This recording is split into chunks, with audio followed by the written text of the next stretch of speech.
Hello everyone, this is the fifth part of chemistry of carbohydrates and today we will discuss about the isomers. Okay तो सबसे पहले जो isomer term है ये दिया था जॉन्स जेकॉब बर्जीलियस ने इन 1827 और इन्होंने इसे कैसे डिफाइन किया था। Different compound with same molecular formula means यहाँ पर कोई भी दो कंपाउंड होंगे जिनका मॉलिक्यूलर फार्मूला सेम होगा बट किसी एक स्पेसिफिक कैरेक्टरिस्टिक्स में वो एक दूसरे से डिफ़र करेंगे।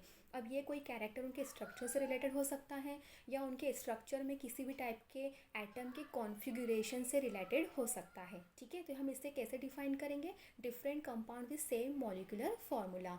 और जॉन्स जेकॉब बर्जीलियस ने इस पूरे फिनोमिना को क्या नाम दिया, उन्होंने आइसोमेरिज्म। ओके अगर हम कार्बोहाइड्रेट के केसेस में बात कर रहे हैं तो हमें पता होना चाहिए कि कार्बोहाइड्रेट में आइसोमर्स का मेन रीज़न क्या होता है, एसिमेट्रिक कार्बन। और एसिमेट्रिक कार्बन क्या होता है अब हमें अच्छे से पता है। एसिमेट्रिक कार्बन मीन्स ऐसा कार्बन जिसकी चारों वैलेंसीज क्या हो, डिफरेंट हो, उसे हम क्या कहेंगे, एसिमेट्रिक कार्बन। ओके तो इसी के बेसिस पर हम देख रहे हैं कि आइसोमर्स या आइसोमेरिज्म का जो फिनोमिनन है वो कितने टाइप का होता है। तो मेनली दो टाइप का होता है, स्ट्रक्चरल आइसोमर्स, जैसे कि नाम से क्लियर है स्ट्रक्चरल आइसोमर्स मतलब यहाँ पर जो दो डिफरेंट कंपाउंड होंगे उनका मॉलिक्यूलर फार्मूला तो सेम होगा बट उनका स्ट्रक्चर क्या होगा, डिफरेंट होगा। ये स्ट्रक्चर में डिफरेंस उनकी चेन के बेसिस पर हो सकता है, किसी सब्स्टिट्यूएंट ग्रुप की पोजीशन के बेस पर हो सकता है या फंक्शनल ग्रुप में डिफरेंस होने की वजह से हो सकता है। सेकेंड टाइप है इसका स्टीरियो आइसोमर्स। स्टीरियो आइसोमर्स से क्या मतलब है, यहाँ पर जिसका स्ट्रक्चर भी सेम होगा और मॉलिक्यूलर फार्मूला भी सेम होगा बट यहाँ पर जो एटम होंगे उनका कॉन्फ़िगरेशन क्या होगा, डिफरेंट होगा। ठीक है, तो उसे हम क्या कहेंगे, स्टीरियो आइसोमर्स। ये दो टाइप का होता है, जियोमेट्रिकल आइसोमर्स और ऑप्टिकल आइसोमर्स। इन सभी को हम एग्जाम्पल के थ्रू और अच्छे से समझेंगे। जैसे हम यहाँ पर स्टार्ट कर रहे हैं स्ट्रक्चरल आइसोमर्स से। तो स्ट्रक्चरल आइसोमर्स क्या होंगे, जिनका मॉलिक्यूलर फार्मूला सेम होगा बट स्ट्रक्चर में डिफरेंस होगा। इसी के बेसिस पर ये थ्री टाइप का है, chain isomer, positional isomer and functional group isomer. अब इन तीनों को हम एक एक एग्जाम्पल के थ्रू समझेंगे। जैसे कि फर्स्ट वाला एग्जाम्पल है चेन आइसोमर्स का। तो चेन आइसोमर्स देखो, जैसे फर्स्ट एग्जाम्पल क्या है, इसमें इनका मॉलिक्यूलर फार्मूला दोनों का सेम है, C5H12 बट यहाँ पर चेन की लेंथ में डिफरेंस आ गया है। किस में डिफरेंस आ गया है, चेन की लेंथ में, इसलिए हमने इसे क्या कहा है, चेन आइसोमर। जैसे कि यहाँ पर 5 कार्बन की चेन है, यहाँ पर 4 कार्बन की चेन है।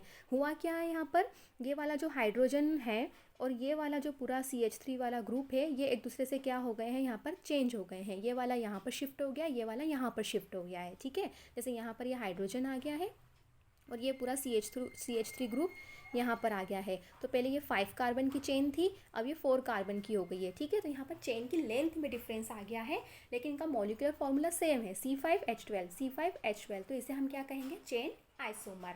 सेकेंड क्या है, पोजिशनल आइसोमर। तो पोजिशनल आइसोमर्स क्या होते हैं, जहाँ पर किसी भी एक सब्स्टिट्यूएंट ग्रुप की या हम कहें किसी भी एक स्पेसिफिक ग्रुप की पोजीशन में चेंज आ जाए। फॉर एग्जाम्पल यहाँ पर मैंने दो कार्बोहाइड्रेट के एग्जाम्पल लिए हैं। जैसे ये है 3 कार्बन की शुगर, इसके 3rd कार्बन पर फॉस्फेट ऐड है तो इसको हमने कहा 3-फॉस्फोग्लिसरेट। ठीक है, और यहाँ पर 2nd कार्बन पर ऐड है तो इसे हमने कहा 2-फॉस्फोग्लिसरेट। दोनों ही सेम है बट यहाँ पर क्या हुआ, सिर्फ फॉस्फेट की पोजीशन में चेंज आ गया है। एक में 3rd पोजीशन पर चेंज है तो इसका नाम हो गया 3-फॉस्फोग्लिसरेट, एक में 2nd पर आ गया तो 2-फॉस्फोग्लिसरेट। तो ये किस टाइप के आइसोमर्स होंगे, पोजिशनल आइसोमर्स। इसका थर्ड है फंक्शनल ग्रुप आइसोमर। तो फंक्शनल ग्रुप आइसोमर्स का सबसे अच्छा एग्जाम्पल है ग्लूकोज एंड फ्रक्टोज। दोनों ही 6 कार्बन शुगर होती हैं, दोनों का ही मॉलिक्यूलर फार्मूला सेम होता है। जैसे कि ये वाला एग्जाम्पल है, ये वाला स्ट्रक्चर है ग्लूकोज का, ये वाला स्ट्रक्चर है फ्रक्टोज का। दोनों का मॉलिक्यूलर फार्मूला क्या है, C6H12O6। डिफरेंस कहाँ है, एक में अल्डिहाइडिक फंक्शनल ग्रुप है और एक में कीटोनिक फंक्शनल ग्रुप है। ठीक है, एक में CHO है और एक में C डबल बॉन्ड O है। ओके तो इन्हें हम क्या कहेंगे, फंक्शनल ग्रुप आइसोमर्स। तो चेन आइसोमर्स क्या होंगे, जिसकी जहाँ पर कार्बन चेन की लेंथ में डिफरेंस आ रहा हो। पोजिशनल आइसोमर, जहाँ पर कोई भी एक सब्स्टिट्यूएंट ग्रुप की पोजीशन में चेंज आ गया, जैसे हमने यहाँ पर देखा एक में कार्बन नंबर 3 पे था, एक में कार्बन नंबर 2 पे था। और एक सबसे लास्ट है फंक्शनल ग्रुप आइसोमर्स, यहाँ पे फंक्शनल ग्रुप चेंज हो जाएगा बट मॉलिक्यूलर फार्मूला सेम होगा। तो ये तीनों किस कैटेगरी में आते हैं, स्ट्रक्चरल आइसोमर, जिसमें मॉलिक्यूलर फार्मूला सेम होते हैं बट स्ट्रक्चर में डिफरेंस होता है।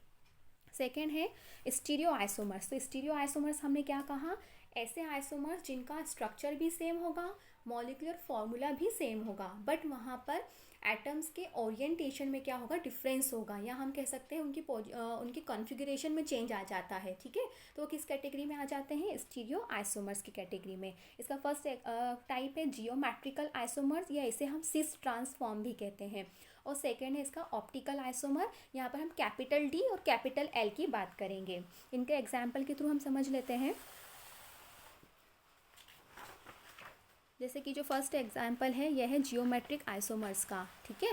जैसे यहाँ पर क्या हुआ है, फंक्शनल ग्रुप देखिए, इन दोनों का सेम स्ट्रक्चर दिखाई दे रहा है। चेंज कहाँ आया है, यहाँ पे फंक्शनल ग्रुप क्या हो गया है, एक साइड पर आ गए हैं, तो इसे हमने क्या कहा, मैलिक एसिड या सिस फॉर्म। ये कौन सा फॉर्म हो गया, सिस फॉर्म, जहाँ पे फंक्शनल ग्रुप दोनों एक ही साइड पर हो, ठीक है। जैसे यहाँ पर दोनों ग्रुप कहाँ पर है, राइट हैंड साइड पर है, तो इसे हमने क्या कहा, सिस फॉर्म कहा। और दूसरे टाइप में क्या होगा, जहाँ पर फंक्शनल ग्रुप एक दूसरे के अपोजिट में प्रेजेंट हो, ट्रांसफॉर्म में प्रेजेंट हो, ठीक है, तो इसे हम क्या कहेंगे, ट्रांसफॉर्म, ठीक है। तो ये किसका ये क्या है, आपके जियोमेट्रिक आइसोमर्स, मतलब यहाँ पर जो एटम्स होते हैं उनका एक पैक्यूलर जियोमेट्री होता है, या कहें हम एक यूनिक जियोमेट्री होता है, तो किस कैटेगरी में आते हैं, जियोमेट्रिक आइसोमर्स या सिस फॉर्म और ट्रांसफॉर्म। तो सिस फॉर्म क्या होगा, जहाँ पे फंक्शनल ग्रुप सेम साइड पर होंगे, और ट्रांसफॉर्म जहाँ पर फंक्शनल ग्रुप डिफरेंट साइड्स पर होंगे। जैसे ये हो गया मैलिक एसिड, ये हो गया फ्यूमैलिक एसिड, दोनों का स्ट्रक्चर भी सेम है, मॉलिक्यूलर फॉर्मूला भी सेम होगा, बट यहाँ पर क्या हुआ, सिर्फ के कॉन्फ़िगरेशन में डिफरेंस आ गया है, पैक्यूलर जियोमेट्री, या हम कहें कि यूनिक जियोमेट्री हो गई है। इसका सेकंड टाइप है ऑप्टिकल आइसोमर्स। तो हम ऑप्टिकल आइसोमर्स को हम इस तरीके से यहाँ पर समझेंगे कि यहाँ पर जो आइसोमर्स फॉर्म होते हैं इनका मॉलिक्यूलर फॉर्मूला सेम होता है, स्ट्रक्चर भी सेम होता है, और ये एक दूसरे के मिरर इमेज होते हैं, ठीक है। हम कार्बोहाइड्रेट के केस में बात करेंगे इसकी। तो कार्बोहाइड्रेट के केस में हम ऑप्टिकल आइसोमर्स को कैसे पहचानेंगे, इसकी एक बहुत ही सिंपल सी ट्रिक है कि अगर जो कार्बन एटम है, यहाँ जो भी कार्बन चेन का कार्बोहाइड्रेट है, उसका जो सेकेंड लास्ट एसिमेट्रिक कार्बन होगा, वहाँ पर हम HOH की पोजीशन देख लेंगे। फॉर एग्जांपल जैसे यहाँ पर ये ग्लूकोज है, ठीक है, ग्लूकोज कितने कार्बन का है, 6 कार्बन का, तो इसका सेकेंड लास्ट कार्बन क्या होगा, कार्बन नंबर 5। तो कार्बन नंबर 5 पर HOH का पोजीशन क्या है, अगर OH आपका राइट हैंड साइड पर है तो दिस इज डी ग्लूकोज, और OH अगर आपका लेफ्ट हैंड साइड पर है तो इसे हम कहेंगे एल ग्लूकोज, ओके। तो ऑप्टिकल आइसोमर्स क्या होंगे, एक दूसरे के मिरर इमेज होते हैं, ठीक। और यहाँ पर हम डिफरेंस कहाँ पर देखते हैं, second last carbon, second last asymmetric carbon पर। यहाँ पर सेकेंड 6 कार्बन की शुगर है, तो सेकेंड लास्ट एसीमेट्रिक कार्बन क्या हो गया, कार्बन नंबर 5।